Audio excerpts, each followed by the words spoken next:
Good evening, guys. Welcome back to Deeper Episode 2, Attack of the Martrexx and Revenge of the UGGZ.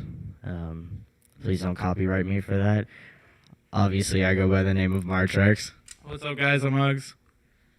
So, back at it again for week 2, man. Talking about the rough, the ugly, and the somewhat pretty that we find in our lives. So, what you got going on recently, man?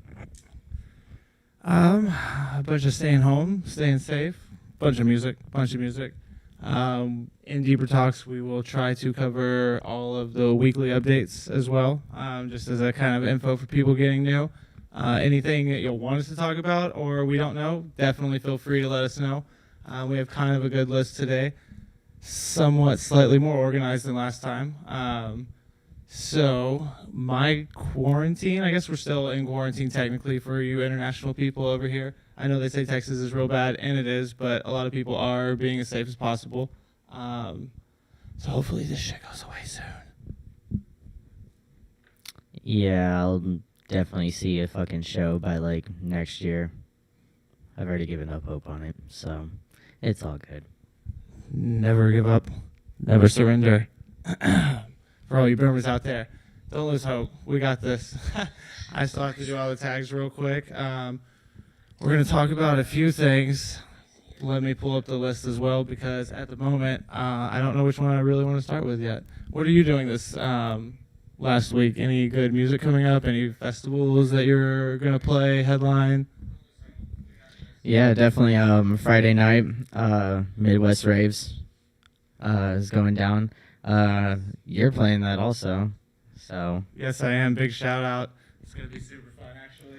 Yeah, big shout out to Rave.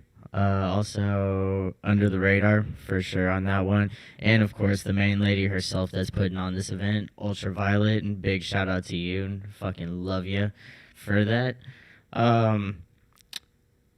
Yeah, I think that's the only thing we got coming up for a while until the next like few months, I think, right? Yeah, that I can think of this month. Midwest this weekend. It's going to be interesting because there's also some pretty good live streams going on back to back. I think it's called Backyard Fest or something like that. I wanted to mention it had Dylan Francis, I believe, headlining. Let me see right here. Backyard Summer Barbecue. It is Clapton, Craze, Dylan Francis, Joyride, Kill the Noise, Little Texas. Okay. Let me see. Valentino Khan is another big one on there. Sophie Tucker, Wax Motif, Wookie. This will be a virtual rave-a-thon coming this Friday and Saturday. That shit sounds pretty lit, actually. I don't care about it unless DJ Hansel is going to be there with this Dylan Francis. So, 9. I do not see it. DJ Hansel, no. But I do see Party Favor as well. I missed them. I saw Party Favor at Euphoria 2015-16 last. That was a really good show, really fun. I definitely can't wait to see the show. I'm going to have to check in and out. But Midwest Raves is going to be a little bit more important. I say we have quite a few more hard hitters than this mediocre lineup. Yeah, our lineup definitely beats the shit out of Hard Summer. Wink, wink. Yeah, on top of, virtual raves, flourishing right now, let's talk about raves that have been recently getting shut down. In Houston here, they had Subtronics get shut down on Saturday. That was a really big killer right there. And then, of course, you had Chainsmokers the weekend before, I think, in Southampton, which, in my opinion, honestly, just killed the whole entire scene that we're slowly trying to bring back up so we can get back out and have fun again. Yeah, that's kind of a big issue going on right now is I see a lot of people trying to start up safely, and then I see a mix of people not really caring, and then I see a mix of people really caring and staying home and trying to encourage others to do the same. So it's definitely a moment where I think people are trying to figure out a way to go the next few months, and Chainsmokers, I would say, would be a big start on that. Okay, to lay it out. Chainsmokers threw a rave. They got in trouble. Shared a post on Twitter. It looked a little not social distancing-esque. They tried to fight it. They had shown that in different angles there were gates. Everybody was doing what they were supposed to. Supposedly reports of masks being on and all that stuff. Yeah, I was not there, but I, researched the good and the bad, and it seems that they were trying to fight it. However, the big thing for me was New York is now suing the town of Southampton. Not suing, but they are looking into why a permit was issued for a party over 50 people, because that is now the state law, which in Texas as well, I'm not sure the current state law, but Houston, like was mentioned, Subtronics just got shut down. The way they did that to me, again, you have a lot of people in the community that are working super hard to do it the right way, if you will. We don't know a right way. Honestly, there is no right way currently. But they definitely are going above and beyond to reach out and communicate. In my opinion, definitely make sure the people that are coming are safe and following rules. And if you're going to shut somebody down, give them a week's notice. If you know that you are going to shut a show down of people that are not shitheads, please do not be a said person yourself.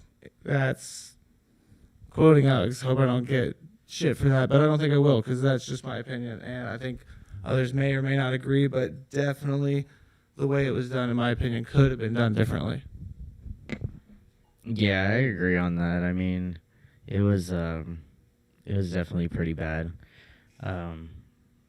But, it is what it is now. I mean, yeah, people are still going to be pissed over it, but, I mean, there's not much that we can do. I wonder how Subtronics felt. Yeah, for real. I mean, I was reading an article today, and I think it was like EDM Now or something like that.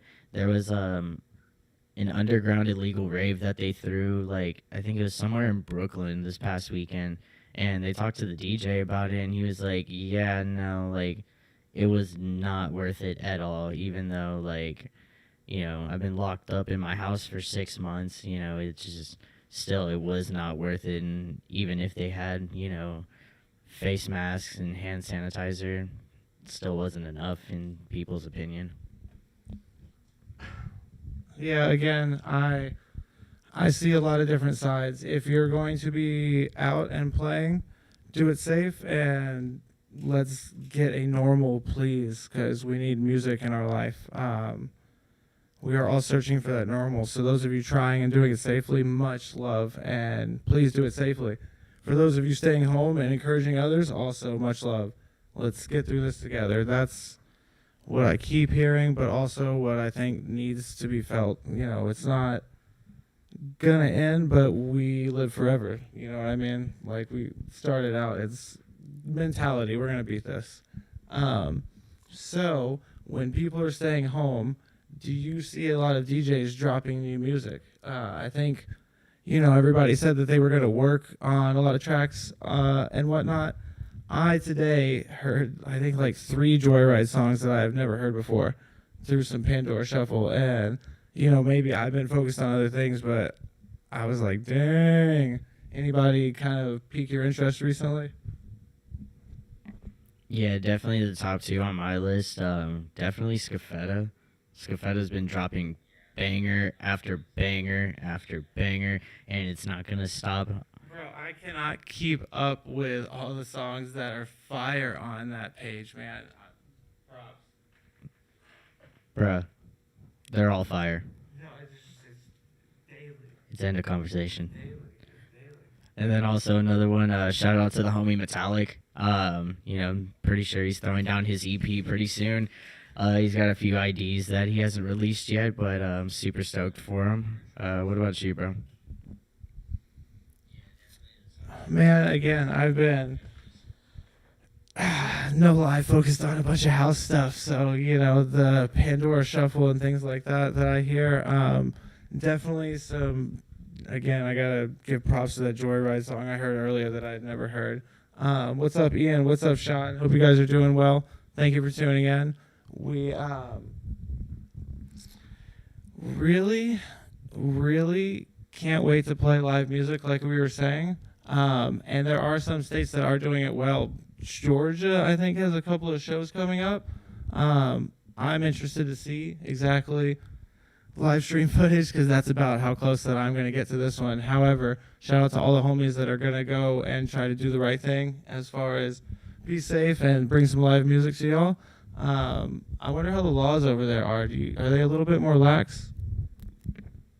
Honestly, I wouldn't know. I mean, the way that their cases have been going, it seems like it's, definitely a lot better than here, but, it's pretty bad everywhere here in the U.S., unfortunately. But yeah, apparently, Hi, I'm Ghost is performing this weekend. And big shout out to the homie Dubnot. Definitely playing on the patio this weekend at Hi, I'm Ghost. So definitely check that out if you guys are in the Georgia area. And it's going to be a banger. And I'm telling you, both Dubnot and Hi, I'm Ghost, epic. Yeah, I'm super excited for those shows too. I'm going to do my best to record all of them. We'll see how that goes. My track record is about 50%. So we're going to switch it up to some producer questions. Mr. Martrexx here has been a producer for a while. What, about 3-4 weeks now? Yeah, maybe years plus 5. Have you seen, as a long-term producer, your style, your genre change, if you will? Or have you stuck to one primarily the whole way through? Or have you progressed from your start? Nah, definitely whenever I started, I was, making some, old school dubstep type shit, I'm talking, some first-generation Skrillex type shit, and after a while, it just kind of progressed more into complex melodies, and then I think it was, 4 years ago, I discovered, future bass and, Millennium, Dabbin', Said the Sky, and it was just game over from there. I was like, no, I wanna cry, but I can cry and headbang at the same time. So, new shit to come, wink wink. Oh, Lord. I cannot wait for that more shit to come, actually, because the first track that you put out, oh, my God, check out his SoundCloud. It's quite beautiful. I think it was 2 or 3 months ago. The one before Never Gone. Leave My Side, is that correct? Never Gone. Time. Go check out Time. That is quite beautiful. And I understand about that progression. When you started and said you were mainly on a dubstep focus, I think that was probably at a time where a lot of artists were discovering genres themselves. And in terms of first era Skrillex, which, oh my God, he kind of created that genre with a couple of other people while some were still doing it. But, everybody branched out and made the scene what it is, right? Well, then you started combining things, like you said, getting the feels with the bass and whatnot. I love the cry and headbang combination. Don't get me wrong, that's a big favorite. My favorite would probably be, like you said, future bass coming in, some real bassy, add it to some house, throw in some southern rap. That would be the preferred genre. Joyride does it real good with trap house, but it's got to be a little bit more house soul with a little bit more gangster rap. All I heard from that was Diplo and Lil Nas X. That's all I got from that, my friend. I'm sorry. Don't touch the trim. I'm gonna make you get out of my house. But all aside from that, as a producer, you've been going the past few years now? Past maybe 2-3 years producing? Many different ways I've seen that you've produced with what you have, and it's quite intriguing. So, I mean, if you had to pick one piece of equipment that you will always go back to no matter what will it be? Well, So over the years, as technology progresses, I've seen a lot of different people do different things. As a music producer, there's a million ways you can create, and as long as you put out what you create, then that's, your production, correct? Well, I love right now Fruity Loops. Learning Ableton has been a challenge, but definitely the next challenge. That's been a whole world opening because, you're as good as your equipment allows you to be, right? And that's basically having the world in front of you. But to your question, I've seen people produce on a lot of things. You ever seen the street performers? They make some badass music on some like pots and shit, right? Yeah, I can't do that. But the instrument I would love and always go back to would be a launch pad. However, I know what he's talking about. I DJ'd a club one time on an iPad Pro 2 that I had bought in a Bluetooth little keyboard stand, so like when the people are looking at you, it looks like a little mini laptop, but it's really just an iPad connected to some badass speakers I own, but we did get paid for that show and we did make a lot of people dance. So he was there, by the way, this guy. Then it was good. It was good times, but he brought the real equipment. You work with what you got. You know what I mean?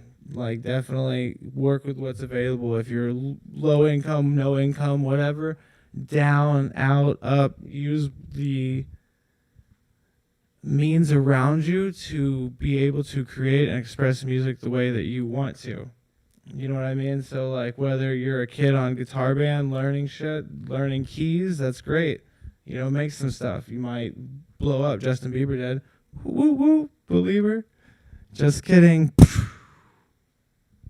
Take two. Use what you got. But launch pads are great. I know a guy. I'm going to plug someone that doesn't even know I'm going to plug him, but Glow. He's out of New York. Check out his YouTube video. This guy has a launch pad and a sub, and he is one of the best street performers I've ever seen. And with those two pieces of equipment, has made some beautiful music. Bo Tiglo. Jason.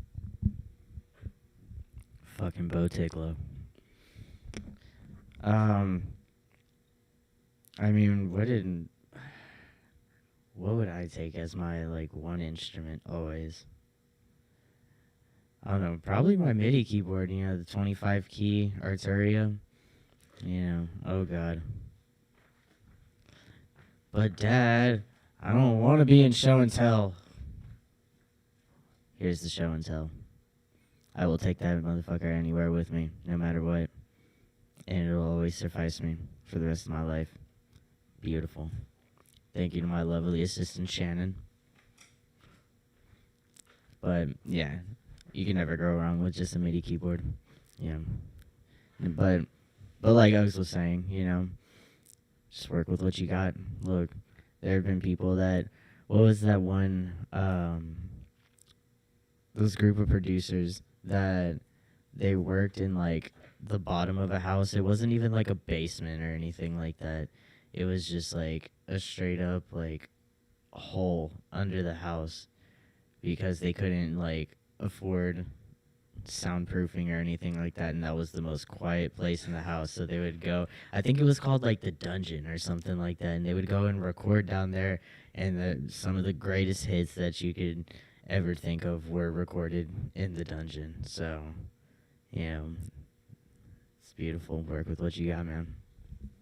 That sounds actually quite beautiful. I tried to look up what that is real quick because I have no idea, but were they not in a basement? You mean under the house? Mm-hmm. Yeah, they were definitely under the house.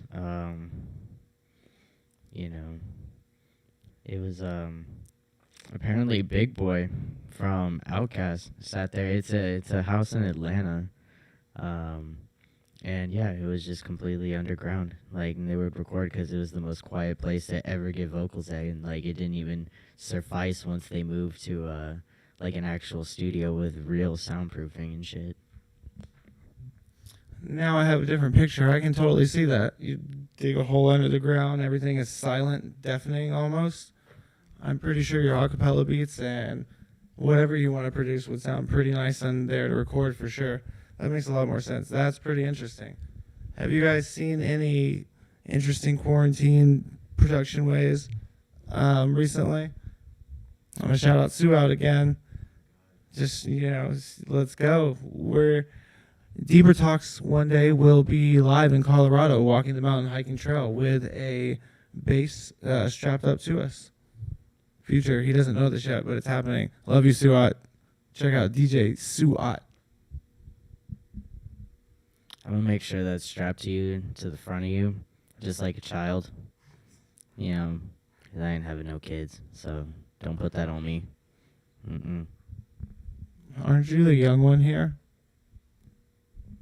Aren't you the boomer here? The Vinyl Gang bitch. I swear, I'm gonna quit this show. I'm done with it.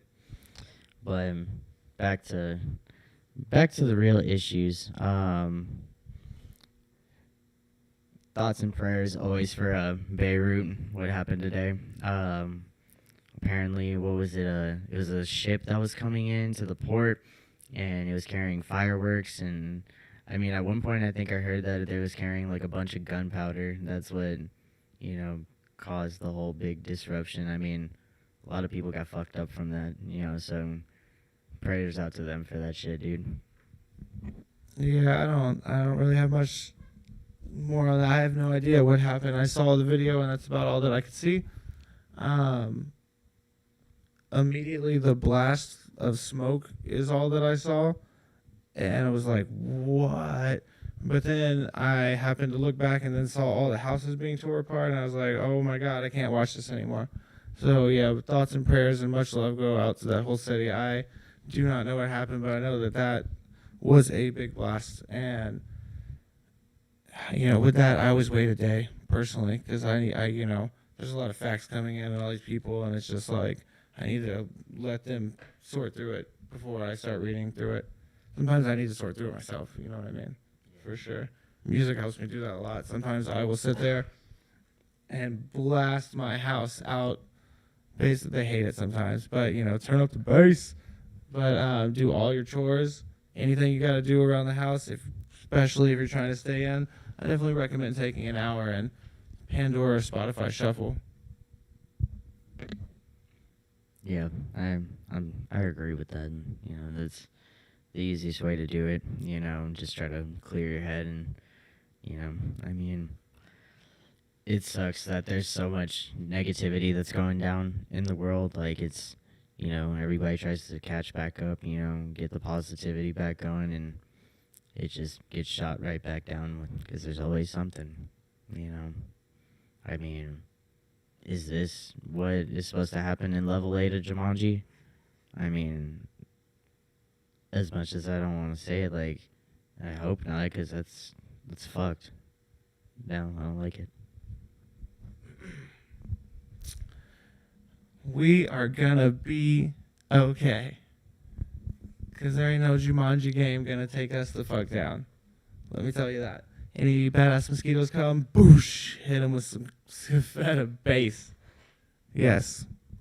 Fight anything with music. That's my motto. You can't beat it. You know what I'm saying? You may be down, depressed, whatever. Throw on some tunes. Promise you.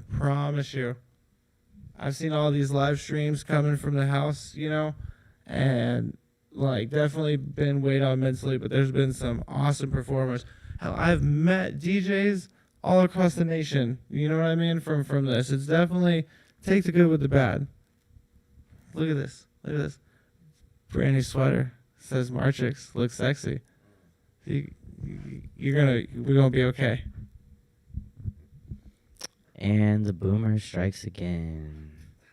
But I appreciate the call out for the merch, though. It's a sexy sweater. Also, you guys be on the lookout for my homie Life Patterns new merch that's gonna be dropping. I heard it was some jerseys, and they're sexy. So go and cop one. cop to. They look good. However, we are getting closer to being done. So I think it's time to say this. There's been some changes in Shockwave as far as us getting off our ass and putting together a website. It looks super good. It looks so good. It looks good. Just wait. If this is the start of it, I can't wait to see next year. You know, maybe our deeper talks will get a little bit more organized as well. Who knows? Probably not. But the website is progressing. You guys should go check it out, definitely. So what you're telling me is that we might go Von Deepa. But no, for real, guys. Give it a couple months, and definitely we will let you guys know whenever you know, some new Martrexx and UGGZ merch is dropping. So no peeking, obviously. If you do, we'll definitely be mad. And I heard you don't want to make Bass Queen mad. Yeah, it's not pretty. All right, guys. Thank you guys so much for tuning in this week to Deeper Talks. I am Martrexx. I'm UGGZ. We love you guys. Wait, I do have one more thing to say. Yeah, Bass Queen, our manager, don't make mad, but we did forget one piece of merch that I bought. I also bought this guy's sweater. Man, I just realized how much money I'm going to be out of the hole. I don't even have any money. Okay, wait. Scafetta has a new pin already dropped. You guys should hit him up through Facebook. Check this pin out. It glows in the dark. It's so sexy. It's definitely sexy under ultraviolet. All right, guys. Thank you so much. Have a good night, guys.